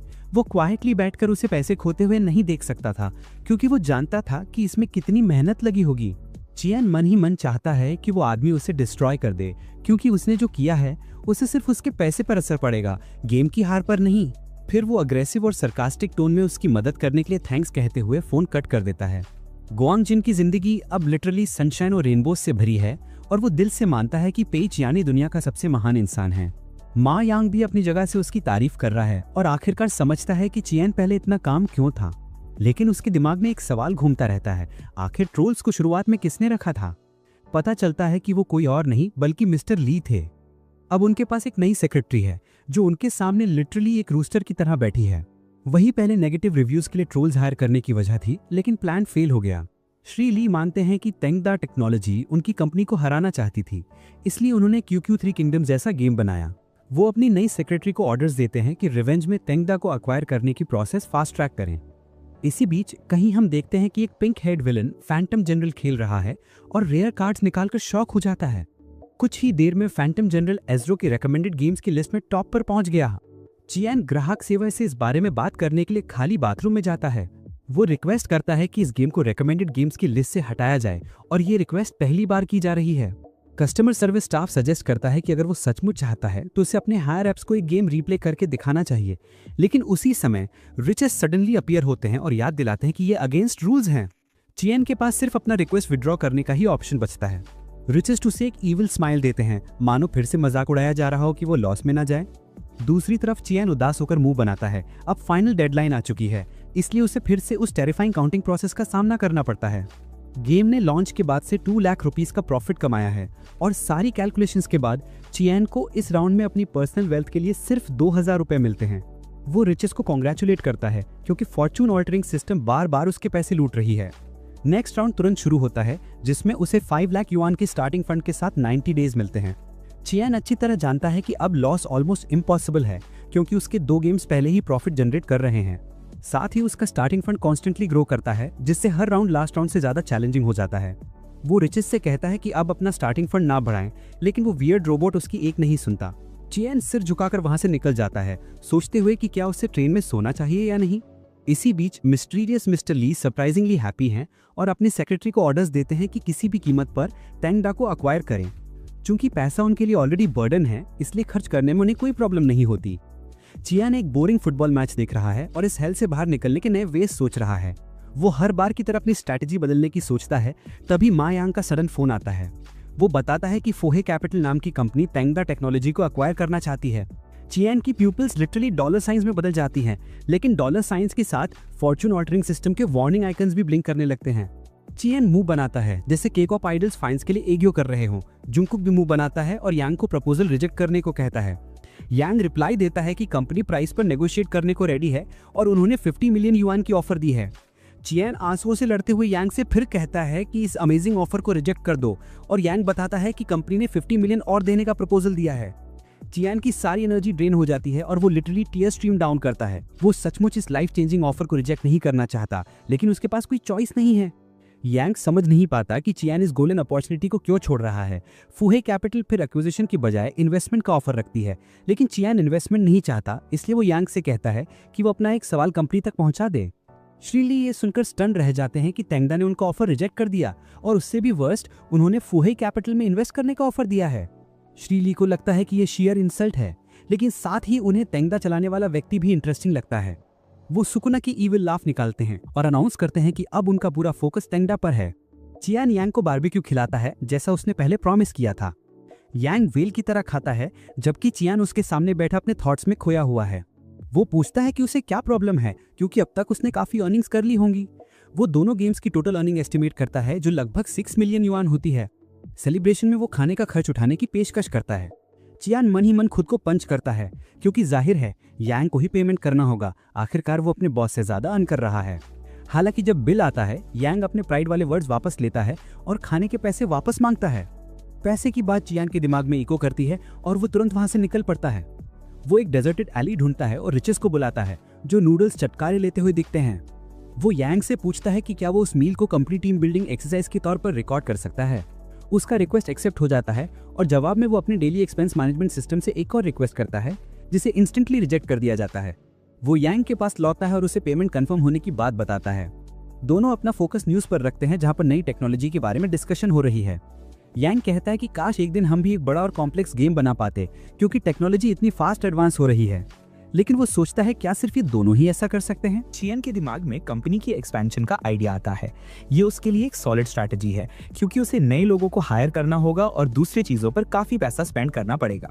लेकिन प्रॉब्लम ये है कि ये उसके कंफर्ट जोन से बाहर है क्योंकि उसे कंपनी चलाने का कोई आइडिया नहीं है। मा यांग भी इस पूरे सिनेरियो में कंफ्यूज्ड है, इसलिए वो डिसाइड करते हैं कि उन्हें किसी ऐसे इंसान की तलाश करनी होगी जो ऑर्गेनाइजेशन को मैनेज करना जानता हो। चूंकि अगले दिन दोपहर में कोई क्लास नहीं है, वे डिसाइड करते हैं कि इसी समय इस पोजीशन के लिए लोगों की तलाश करेंगे। इसी बीच हम देखते हैं फायरी स्काई नाम का कंपनी का क्रिएटर अपने एम्प्लॉइज की तलाश कर रहा है ताकि कंपनी के एक्सपेंसेस कम किए जा सकें। वो एक एम्प्लॉय सिलेक्ट करता है जो रुके और लिस्ट में शामिल सारे लोगों को नौकरी से निकालने का फैसला करता है। जैसे ही वह किसी को अपनी डिसीजन बताता है, पिंक हेड विलन लिन मन कमरे में एंटर होती है और अपना रेजिग्नेशन देती है। वो कहती है कि ये कंपनी उसके लिए नहीं है और वो यहाँ अपने सपनों का पीछा नहीं कर सकती। जैसे ही वो रूम छोड़ती है, क्रिएटर सेलिब्रेट करता है और मिस्टर लिन नाम के किसी इंसान को बुलाकर बताता है कि उसने उसे दिया गया काम पूरा कर दिया है। वो अश्योर करता है कि अब वो अपनी गेम मेकिंग ड्रीम्स छोड़ सकती है और फैमिली बिजनेस संभाल सकती है। अगले दिन ये बेवकूफ जोड़ी किसी को हायर करने के लिए कंपनी में जाती है, लेकिन जिस तरीके से वे खुद को प्रेजेंट करते हैं, कोई भी यही समझे कि वे स्ट्रीट से मिनिमम वेज वाली जॉब के लिए भीख मांगने आए हैं। वे अनाउंस करते हैं कि वे किसी को नौकरी पर रखने आए हैं और मैनेजर या वो अगली और इंटिमिडेटिंग पर्पल हेड आदमी उन्हें एडवाइस देता है कि अगर वे कोई बिजनेस स्टार्ट करना चाहते आते हैं तो यूनिवर्सिटी स्टूडेंट्स के पास जांच करे। चियन कहता है कि उसे अर्जेंटली एक असिस्टेंट चाहिए जो कंपनी की मैनेजमेंट में मदद कर सके और वो दूसरी कंपनी की स्क्रीनिंग प्रोसेस से जेन्युइनली इंप्रेस्ड है। पर्पल हेड क्रीप मजाक करते हुए पूछता है कि क्या उसे पता है कि ये सर्विसेज फ्री में नहीं होती बल्कि पेड होती हैं। चियन रिप्लाई करता है कि वो अपने असिस्टेंट को 4 लाख युआन सैलरी देने को तैयार है, जिससे अगली और यांग दोनों ही अपने ड्रिंक स्पिट कर देते हैं। यांग उसे 2 बार थिंक करने के लिए चिल्लाता है, जबकि पर्पल हेड क्रीप फ्रूट लाकर गेस्ट्स को सर्व करता है। फाइनली वो आदमी अपना नाम लॉरेंस बताता है जो उसकी जैसे इंसान के लिए परफेक्ट लगता है। वो चेन से पूछता है कि उसे क्या चाहिए, एग्जीक्यूटिव सेक्रेटरी या एग्जीक्यूटिव ऑफिसर। चेन कंफ्यूज्ड होता है कि ये दोनों टर्म्स अलग हैं या नहीं। लॉरेंस समझाता है कि पहले वाला माइनर केसेस हैंडल करता है, जबकि बाद वाला कंपनी के डिसीजंस में हेल्प करता है। चेन तुरंत रिप्लाई करता है कि उसे एग्जीक्यूटिव सेक्रेटरी चाहिए, क्योंकि अगर कोई और उसके लिए डिसीजन ले तो कंपनी सक्सीड हो सकती है। लॉरेंस एक मेल सेक्रेटरी सजेस्ट करता है, लेकिन चियन तुरंत क्लियर कर देता है कि उसे सिर्फ फीमेल सेक्रेटरी चाहिए। शुरू में वो उसके आसपास रहकर उसका मूड बूस्ट करेगी। लॉरेंस सोचता है कि चियन फीमेल सेक्रेटरी इसलिए चाहता है क्योंकि वो इजीली डिस्ट्रैक्ट हो जाता है मेल से। बेसिकली वो उसे एक प्रेस्टीजियस कम्युनिटी मेंबर बना रहा है, लेकिन लॉरेंस खुद ज्यादा स्ट्रॉन्ग गे वाइब शो कर रहा है। वो दोनों गेस्ट्स को फीमेल सेक्रेटरी का प्रोफाइल दिखाता है, जो एक बेवकूफ कॉर्पोरेट लो क्वालिटी वाइब देती है। उसका प्रोफाइल स्ट्रॉन्ग है, लेकिन वो सोच समझकर अगली कंपनी चूज कर रही है, क्योंकि उसने रिसेंटली एक बड़ी कंपनी छोड़ दी है। लॉरेंस ने उसे कुछ बड़ी कंपनी सजेस्ट की, लेकिन उसने सब रिजेक्ट कर दिया क्योंकि वो किसी मेल के अंडर काम नहीं करना चाहती। चियन पूछता है कि वो तेंगने क्यों सजेस्ट कर रही है, क्योंकि वहां भी मेल है, और लॉरेंस आंख मारते हुए कहती है कि वो अलग है। चियन कंफ्यूज्ड है कि उसका मतलब क्या है, लेकिन फिर भी वो इंस्टेंटली उस लड़की को अपनी सेक्रेटरी चुन लेता है। लिन वान रूम के ठीक बाहर बैठी अपने फोन पर न्यूज देख रही है, जहां पैंटम जनरल पर डिस्कशन हो रही है। चियन, यांग और लॉरेंस उसके पास से गुजरते हैं और चियन उसे रोकते हुए कहता है कि इस न्यूज पर बिलीव ना करे। वो कहता है कि पैंटम जनरल एक टेरेबल और बोरिंग गेम है।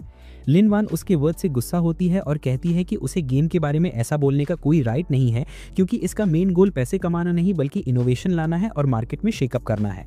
वो मुंह बनाकर बैठ जाती है और चियन रिप्लाई करता है कि गेम में इतना कुछ सोचा ही नहीं गया था। वो पूछती है कि उसे ये कैसे पता, और चियन बस ऑकवर्ड लाफ करते हुए चला जाता है। जाते हुए लॉरेंस बताता है कि चियन की पोटेंशियल सेक्रेटरी शिन हाइलू कल दोपहर में मिलने वाली है। उनके जाने के बाद वो लिनवन के पास आता है और पूछता है कि क्या वो नौकरी की तलाश में है। लिनवन येस में रिप्लाई करती है और आगे बताती है कि उसका पहले से ही एक गोल है। वो तेंगदी टेक्नोलॉजी में गेम डेवलपर के रूप में अप्लाई करना चाहती है, लेकिन ऑनलाइन कुछ ना मिलने पर यहाँ पूछने आई है। लॉरेंस हंसते हुए बताती है कि जिस आदमी से उसने अभी बात की थी वो तेंगदी टेक्नोलॉजी का CEO पेंग कियान है। लिनवन नर्वस हो जाती है और तुरंत उनके पीछे दौड़ती है, लेकिन अनफॉर्चुनेटली वो उन्हें कैच नहीं कर पाती। कहीं और हम शिन हाइलू को एक फैट अगली औरत को शराब सर्व करते हुए देखते हैं। वो विलेन उसके हाथों को टच करता है और उसे अनअबैशडली डिस्टर्ब करता है। शिन हाइलू कहती है कि ये महीने में 5वीं बार हो रहा है, और साथ ही उसके फेस पर एक ब्यूटीफुल सांझी इंस्पायर्ड केक आती है। साथ ही वो शानदार स्टाइल में ऑरा फॉर्म करती है और वही हार मान लेती है। नेक्स्ट डे ब्यूटीफुल शिन हाइलू की मीटिंग पेंग कियान से एक कैफे में होती है। वे एक दूसरे को इंट्रोड्यूस करते हैं और तुरंत कॉन्वर्सेशन शुरू करते हैं। शिन हाइये तेंगदे टेक्नोलॉजी की सक्सेस की तारीफ करती है, हालांकि ये एक सिंपल स्टार्टअप है। उसे ये भी अच्छा लगता है कि चियन को मेल सेक्रेटरीज में कोई इंटरेस्ट नहीं है। वो इनडायरेक्ट तरीके से उसे F इंसल्ट देती है, लेकिन वो इतना क्लूलेस है कि समझ ही नहीं पाता। फैंटम जनरल के कियोस्क के बाद शिन हाइलू फाइनली अपने स्किल्स के बारे में थोड़ी बात करती है और ये एक्सप्रेस करती है कि वो पेंग कियान के साथ काम करना चाहती है। कियान हर बात से इम्प्रेस्ड है, लेकिन वो एक कंडीशन साफ कर देता है, I only want your opinions when I ask for them, otherwise silence. हाइलू को ये रिक्वेस्ट थोड़ा वियर्ड लगता है, लेकिन उसे समझ आ जाता है कि एक सेक्रेटरी होने के नाते उसे बॉस की डिमांड्स फॉलो करनी होंगी। दोनों हाथ मिलाते हैं और वो पूछती है कि मैं काम कब शुरू कर सकती हूँ।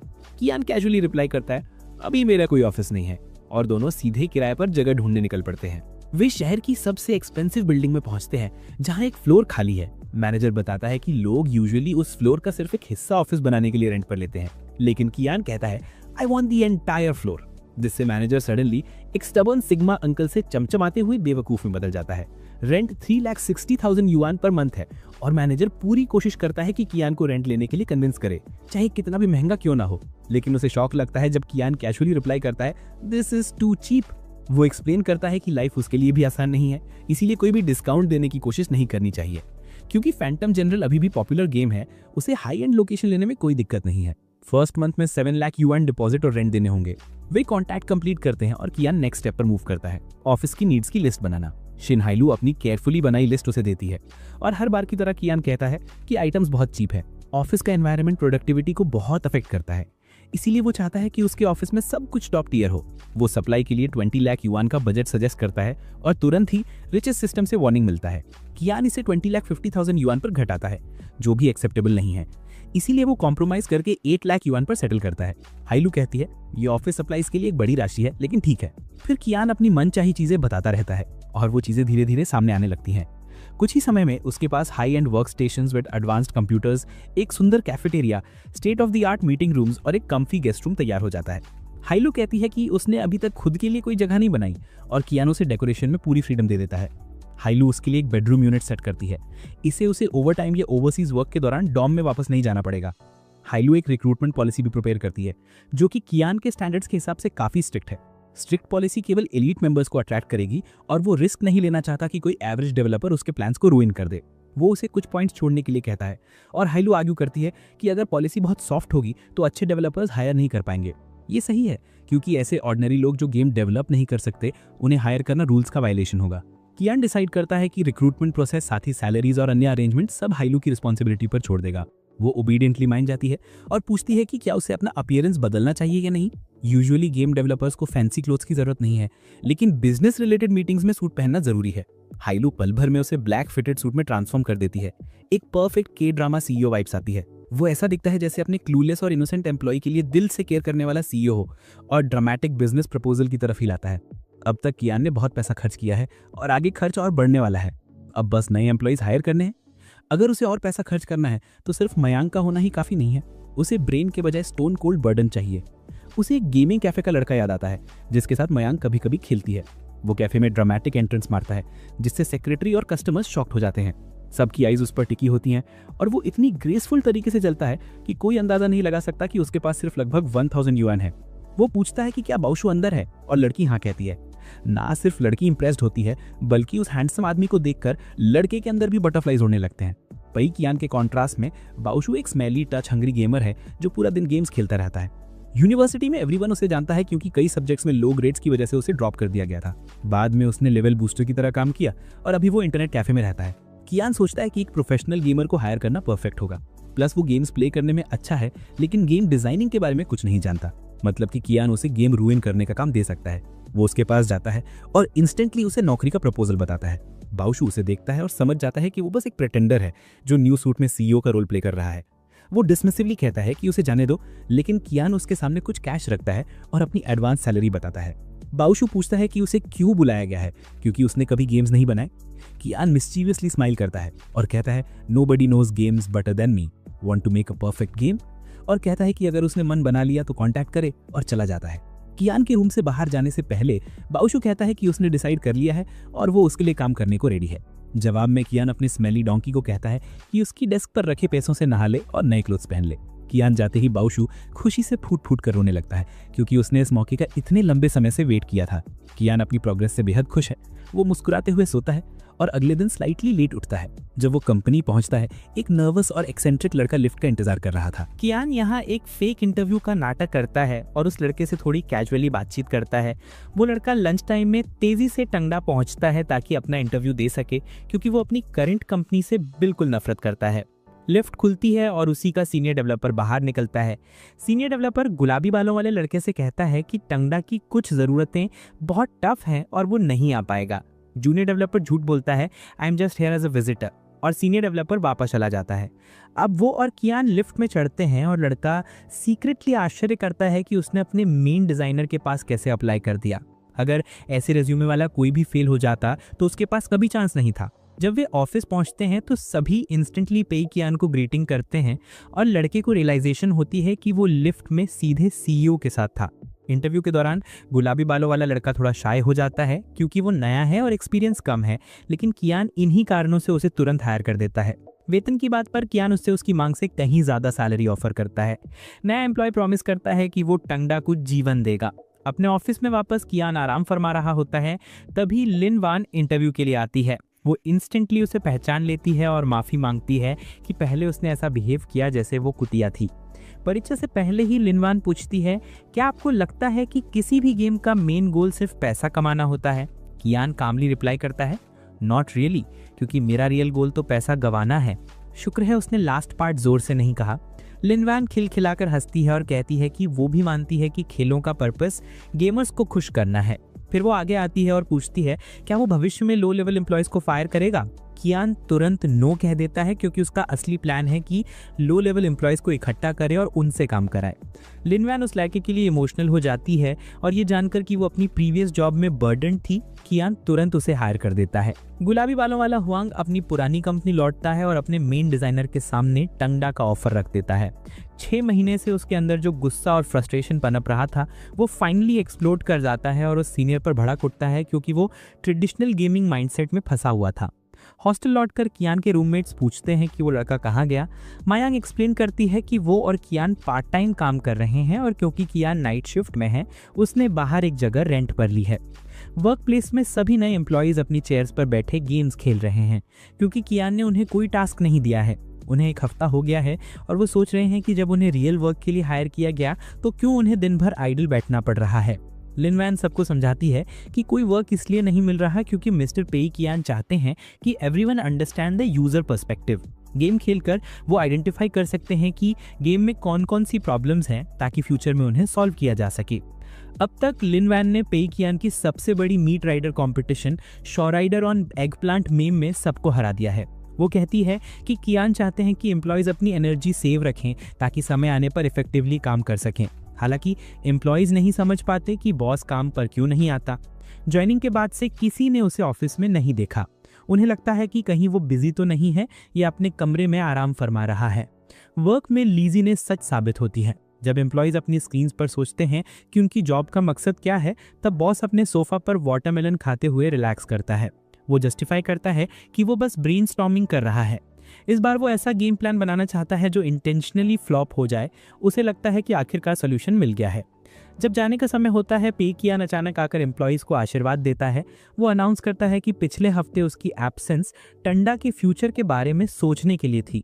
प्रीवियस गेम सुपरहिट होने के बाद इस बार वो कुछ अलग करने वाला है। इस बार वो फर्स्ट पर्सन शूटर गेम बनाना चाहता है। एम्प्लॉयज थोड़े हेजिटेंट हैं क्योंकि FPS गेम्स बहुत चैलेंजिंग होते हैं। कियान तुरंत नेल्सन मंडेला वाइब में आता है और ऐसा स्पीच देता है मानो उसे कोई नेशन बना रही हो। उसके क्लेवर वर्ड्स का असर एम्प्लॉयज पर पड़ता है और वो अगले प्रोजेक्ट को सफल बनाने के लिए मोटिवेट हो जाते हैं। कियान स्पेसिफिकली बाओशू और हुआंग सेबो की तरफ इशारा करता है और फेक प्रेज देता है क्योंकि वो उन्हें काम पर लगाने वाला है। पूरी टीम ब्रेन वॉश होने के बाद कियान बाओशू और हुआंग सेबो को मीटिंग रूम में ले जाता है और नेक्स्ट प्रोजेक्ट के लिए इंस्ट्रक्शंस देता है। वो उन्हें सिंपल कंट्रोल्स और लॉन्ग स्टोरी वाला FPS गेम ड्राफ्ट बनाने को कहता है। दोनों एम्प्लॉयज ऐसे दिखते हैं जैसे उनकी पैंट में पेशाब हो जाए, लेकिन हुआंग सेबो करज दिखाता है और सवाल करता है। वो आर्ग्यू करता है कि जनरल पब्लिक इसे क्रिटिसाइज कर सकती है क्योंकि ये FPS रूल्स फॉलो नहीं करता। प्रॉब्लम्स को सॉल्व करने की बजाय कियान अपने मास्टर स्कीमर मोड में आ जाता है और किसी तरह से उसे अपनी इंस्ट्रक्शंस पर काम करने के लिए कन्विंस कर देता है। वो प्रोजेक्ट का मेन डिजाइनर हुआंग सेबो और गेम मॉडरेटर बाओशू को अपॉइंट करता है और उन्हें 1 हफ्ते में ड्राफ्ट रेडी करने का ऑर्डर देता है। दोनों लोग बस प्लान के साथ मूव कर सकते हैं, कुछ और नहीं। अपने एम्प्लॉयज की नाइविटी का फायदा उठाकर कियान अपनी स्पिनिंग चेयर पर रिलैक्स करता है, एंजॉइंग धोंगेक्यो मोने वाला बॉस मोड, सिर्फ ऑर्डर्स देने वाला। वो कॉन्फ्रेंस रूम से बाहर आता है और देखता है कि सिर्फ बाओशू बचा है, बाकी सब गए हुए हैं। बाओशू अपनी डेस्क को इंटरनेट कैफे में बदल चुका है और यहाँ गेम खेल रहा है। कियान खुश होता है कि सब चले गए क्योंकि कंपनी पॉलिसी के अनुसार एम्प्लॉयज को कभी ओवरटाइम नहीं करना पड़ता। लेकिन जैसे ही वो जाता है, हुआंग सेबो डेस्क के नीचे से निकलता है और काम शुरू कर देता है क्योंकि वो बॉस को डिसअपॉइंट नहीं करना चाहता जिसने उस पर भरोसा किया। सेबो घंटों काम करता है लेकिन कियान अभी तक उसकी बनाई स्टोरी से सेटिस्फाइड नहीं होता। बाओशू जो कि गेमिंग का बड़ा एंथुजियास्ट है, सेबो को इंटरनली गाइड करता है और बताता है कि कौन सी स्टोरी इफेक्टिव होगी। अब हम देखते हैं कि 2 सोल्जर्स एक ऑयल प्लेटफॉर्म पर मम्मी से लड़ रहे हैं। उन्होंने जानबूझकर यही प्लेटफॉर्म चूज किया है क्योंकि वहां मैन्यूवर करने की जगह कम है, लेकिन स्ट्रक्चर इतना कॉम्प्लेक्स है कि गेम को रिप्ले करना इंटरेस्टिंग रहेगा। सिंपल कंट्रोल्स देने की बजाय उन्होंने मोड्स को मॉडिफाई कर दिया है ताकि प्लेयर्स के लिए शूटिंग करना आसान हो जाए। स्टोरी मोड के लिए उन्होंने एक क्लासिक सपोर्ट कैरेक्टर क्रिएट किया है जो गेम प्ले को और भी एंटरटेनिंग बना देगा। ये एक छोटी डेफ लड़की है जो अपने यूनिक जेस्चर्स और हाव-भाव से प्लेयर्स को गाइड करती है। प्लेयर्स को उसके बिहेवियर और इंटेंशंस को समझना होगा। इसके बेसिस पर कुछ पजल्स भी जोड़े गए हैं और उसके एक्शंस में ही हिंट्स मिलते हैं कि पजल्स कैसे सॉल्व करने हैं। उसकी क्वर्की इमेजिनेशन में वो सिबो को एक ज़ॉम्बी को मारने के लिए राइफल देती है और फिर दोनों मिलकर ऑयल प्लेटफॉर्म से एस्केप करते हैं। बाओशू बताती है कि जब प्लेयर्स बातचीत के जरिए बॉन्डिंग फील करते हैं तो वो पूरी तरह से इमर्स्ड हो जाते हैं। रियलिटी में वापस आते ही सिबो बाओशू के सीक्रेट एजेंट मिनिटा ज़्यूमिन की इमिटेशन करना बंद नहीं कर पाता। बाओशू भी उसे प्रेज देती है, लेकिन इसके बाद दोनों पे कियान के लिए एक मास्टर विजन सर्कल बना देते हैं। वो उसके बारे में ऐसे बात करते हैं जैसे वो कोई जीसस क्राइस्ट हो और सुबह तक उसके गेम पर काम करते रहते हैं। वो गेम के लिए एक शानदार वेपन लेकर आते हैं और तभी मायांग ऑफिस में प्रवेश करता है। उसे तुरंत शक होता है कि ये दोनों लड़के ओवरटाइम कर रहे थे। किसी और जगह लिनवान एक रॉयल लाइक पार्टी में जाती है और सब उसकी तारीफ करते हैं। वो अपने पिता को गले लगाती है और उसके पिता पूछते हैं, क्या फायरी स्काई स्टूडियो छोड़ने के बाद तुमने अपना dream as a game developer छोड़ दिया? लिनवान पीछे हटती है और फर्म वॉइस में कहती है कि अब वो पहले से ज़्यादा डिटरमाइंड है। वो बताती है कि उसे एक ऐसी कंपनी मिल गई है जहां वो जाना चाहती है और उसकी स्माइल गायब हो जाती है। हुआंग सिबो और बाओशू के लिए ओवरटाइम करना अब रूटीन बन गया है। बाओशू सिबो को घर जाकर रेस्ट करने को कहता है, लेकिन वो आदमी फुल ऑफ पैशन है और अपने पिता पेई की छोटी सी अप्रूवल के लिए कुछ भी करने को तैयार है। वो बाओशू से अपने प्रपोजल पर रिकंसिडर करने और कोई सजेशंस देने को कहता है। बाओशू थोड़ी नॉनसेंसिकल बातें करने लगता है जो कंफ्यूज सिबो के माइंड से तुरंत निकल जाती हैं, क्वर्की मीम की तरह। जब वे अपना छोटा सा टास्क कर रहे होते हैं तो मायांग सीक्रेटली उन्हें स्पाई करते हुए दिखाई देता है, observing there every move.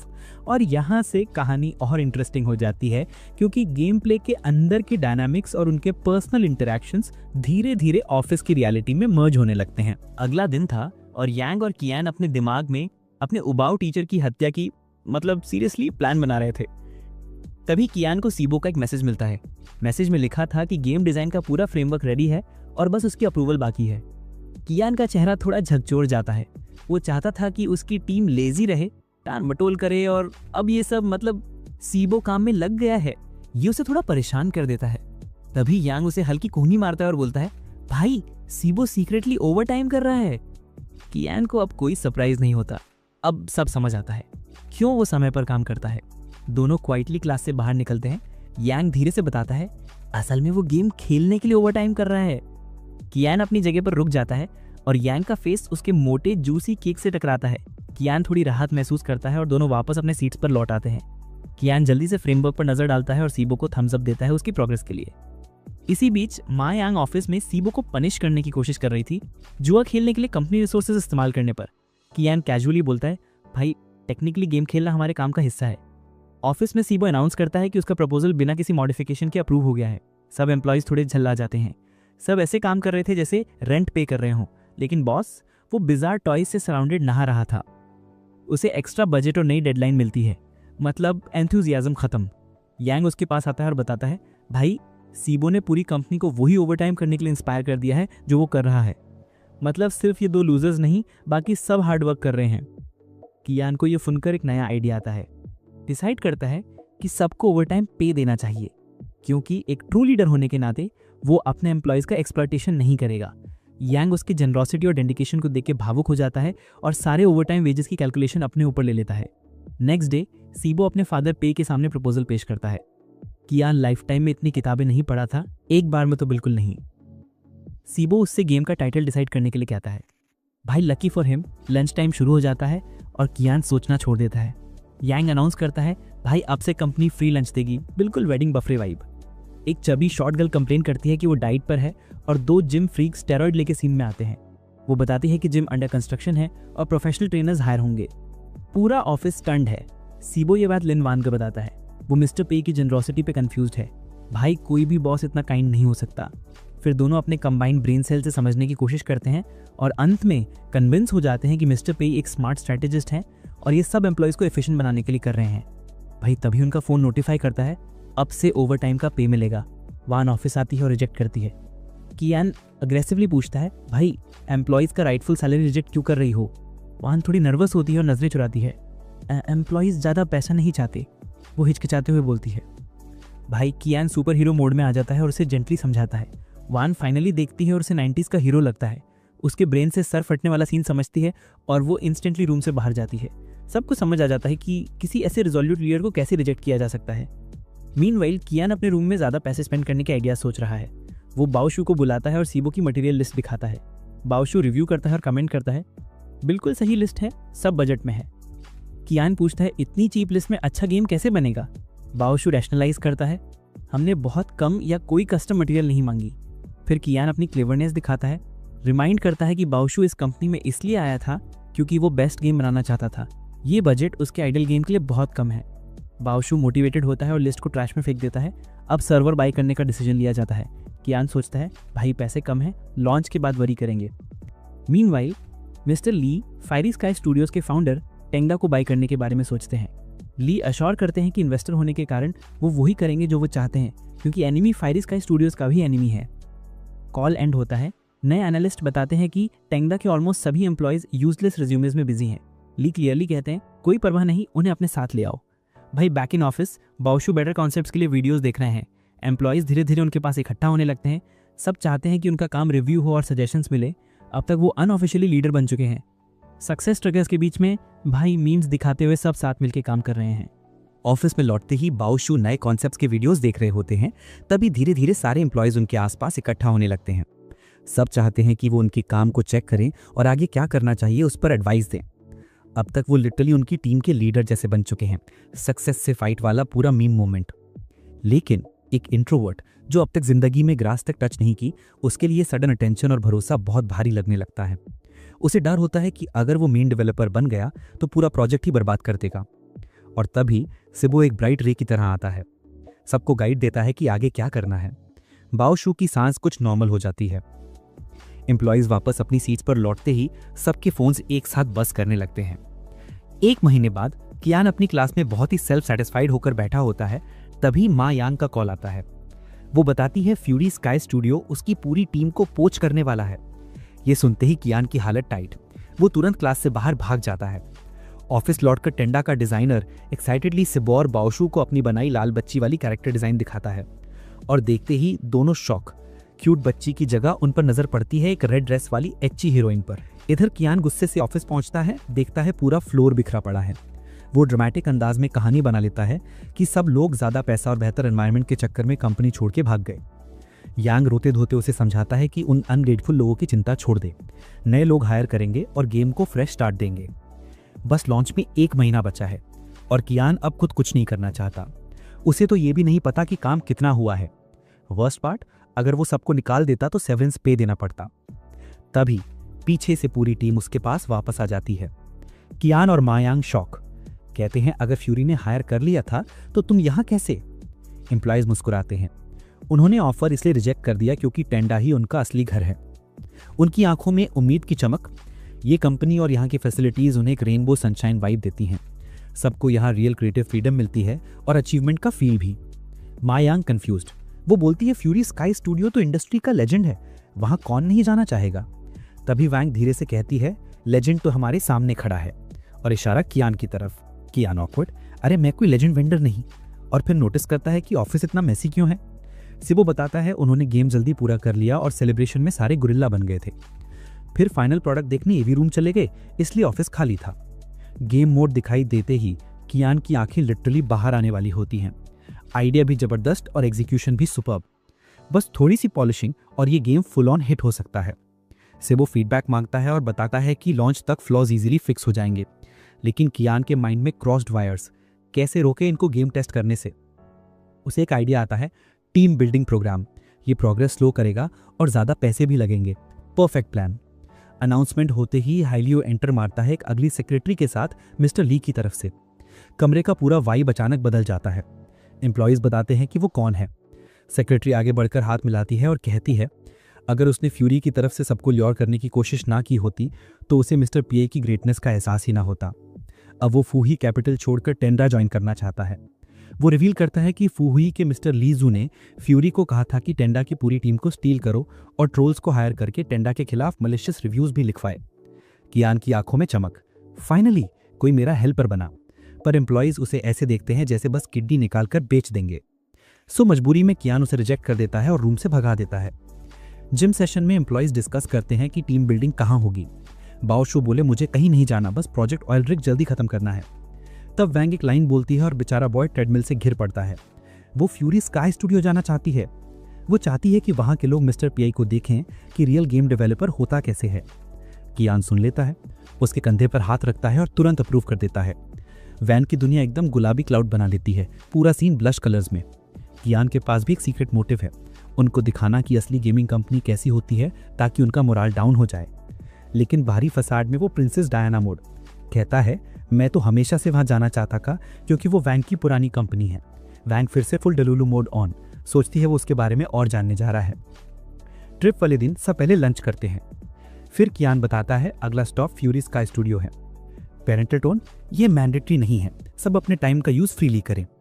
Wang deep thoughts में खोई है। ट्रिप का बजट 450K से रिड्यूस होकर 150K युआन हो चुका है बिकॉज वैंग ने हाइलू को गलत नंबर बता दिया था। बट कियान को वैसे भी डाउट था कि सिस्टम इतनी बड़ी रकम फन ट्रैवल पर अलाउ नहीं करेगा। मूव करते हुए वो मायांग को याद दिलाता है कि फ्यूरी में सवाल पूछें, स्पेशली उनके पास्ट फेलियर्स के बारे में, ताकि वो यांग के सामने गलती कर सके। लेकिन बेचारा कुछ समझ नहीं पाता। जब वो लोग फायरी पहुंचते हैं तो वहां का प्रोड्यूसर उन्हें अंदर आने देने में थोड़ा कंफ्यूज हो जाता है। उसे समझ ही नहीं आता कि टेंगडा अचानक यहाँ किस मिशन से आया है, और ऊपर से उसकी सेक्रेटरी का डाउट। उसे तो ऐसा लगता है कि ये लोग बदला लेने आए हैं क्योंकि पहले उन्होंने टेंगडा के एम्प्लॉयज़ को अपने जाल में फंसाने की कोशिश की थी। पर गाइस, कोई भी कंपनी ऐसे बदला थोड़ी लेती है, राइट? खैर, कियान और बाकी सारे एम्प्लॉयज़ का अंदर प्रॉपर वेलकम किया जाता है। और सच बोलो ना, सब लोग कंपनी के अंदर के वाइब से लिटरली हिल जाते हैं। ऑफिस के बीचों बीच इतना बड़ा गार्डन और उसमें crazy gaming setups, like seriously mind blowing. Qian सोच रहा होता है कि यार ये जगह बनाने में मिनिमम 1 करोड़ युआन तो गया होगा। फिर वो उस इंसान से मिलने जाता है जो यहाँ के सारे फाइनल डिसीजंस लेता है। सेक्रेटरी उसका इंट्रोडक्शन देती है, Mister Zhu Muyan, gaming developer of the company. Handshake होते ही दोनों एक दूसरे को ऊपर से नीचे तक जज करना शुरू। मिस्टर झू को लगता है कि कियान अभी बच्चा है, बस कस्टम मेड ब्रांडेड सूट पहनकर अपने आप को ओवर स्मार्ट दिखा रहा है। दूसरी तरफ कियान के दिमाग में बस यही चल रहा है कि और कैसे रिच दिखूं और कैसे ज़्यादा पैसा उड़ा दूं ताकि एक्टिंग जारी रहे। उनकी ये साइलेंट माइंड वॉर देखकर सेक्रेटरी थक जाती है और दोनों को छोड़कर चली जाती है। फिर वो अपने टेक की सुपीरियरिटी का बड़ा ही स्पीच शुरू करता है। फिर पास की कैबिनेट से एक लिमिटेड एडिशन डॉल निकालकर कियान को गिफ्ट भी देता है। तभी पीछे से टेंगडा एम्प्लॉयज़ अंदर कूद पड़ते हैं और जोर जोर से समझाने लगते हैं कि उनकी कंपनी की टेक्नोलॉजी इससे कहीं ज़्यादा एडवांस्ड है, ये सब पुराना स्टफ है। कियान के हाथ पैर फूल जाते हैं। उसे पूरा डाउट होता है कि मुयान ये सब सुन रहा है। फिर वो आगे बोलते ही जा रहे हैं, यार ये जगह तो बहुत टाइट लगती है, हम तो टेंगडा के विशाल वर्क स्पेस के आदी हैं। कियान धीरे से मुयान की तरफ देखता है और भाई उसका बॉडी लिटरली एंगर से शेक हो रहा होता है। लेकिन टेंगडा एम्प्लॉयज़ को जीरो टेंशन। वो फायर ए की वर्क एनवायरनमेंट की बुराई पे बुराई करते जाते हैं, बेकार चीज़ों पे फालतू पैसा वेस्ट, और गेमिंग डिपार्टमेंट पूरी तरह फ्लॉप। कियान चुप करवाने की कोशिश करता है पर वान आराम से बोल देती है, अरे भाई यहाँ रूम साउंड प्रूफ है, कोई नहीं सुन पाएगा। तभी उसकी नज़र मिस्टर मुयान के एक्स बॉस पे पड़ती है और वो वहीं फ्रीज। मुयान गुस्से में पलटता है, पर जब वो डरी हुई वान को देखता है उसकी आंखों में डर की जगह हैरानी भर जाती है। उसे पता ही नहीं था कि वान टेंगडा ज्वाइन कर चुकी है, और उसे शौक ये कि उसने अपने गेमिंग ड्रीम से एक स्टार्टअप पे दांव पे लगा दिए। वो अचानक दरवाज़ा खोलता है और गुस्से में अपनी टीम को बिजनेस एक्सचेंज इवेंट में बैठने को बोलता है। अब फायर ए के एनपीसी जैसे एम्प्लॉय सामने बैठ जाते हैं और यांग इंटेरोगेशन मोड ऑन कर देता है। पहला सवाल, सैटरडे को इतने लोग ओवर टाइम क्यों कर रहे हैं? मुयान कंफ्यूज्ड, सैटरडे हमारे लिए नॉर्मल वर्किंग डे है। टेंगडा के एम्प्लॉयज़ एक दूसरे को देखते हैं, ओह मतलब ओवर टाइम का पैसा तो बहुत मिलता होगा।